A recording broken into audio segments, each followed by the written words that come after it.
मुंबईचा पुढचा महापौर कोण याकडे सगळ्यांचंच लक्ष लागून आहे आणि त्यातच उद्धव ठाकरेंचं एक वाक्य फारच चर्चेत आलंय.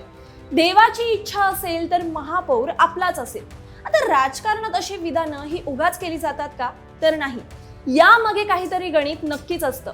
जर आपण आकडे पाहिले तर मुंबई मनपात भाजप 89 जागांसह मोठा पक्ष आहे.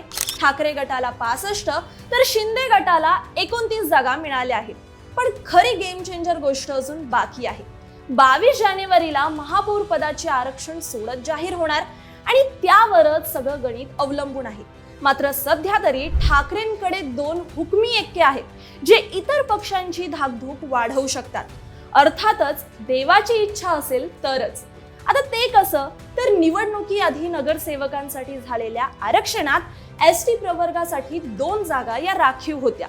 53 व 121 या 2 प्रभागांमध्ये सर्व पक्षांनी आपले उमेदवार हे उतरवले होते.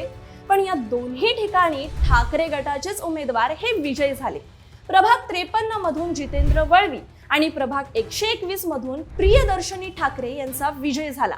म्हणजे जर 22 तारखेला महापौर पद एसटी साठी राखीव निघालं तर ठाकरेंचे हे 2 अनुसूचित जाती प्रवर्गाचे विजयी नगरसेवक महापौर पदासाठी हुकमी एक्के ठरू शकतात, ज्यामुळे ठाकरेंची थेट लॉटरी लागू शकते.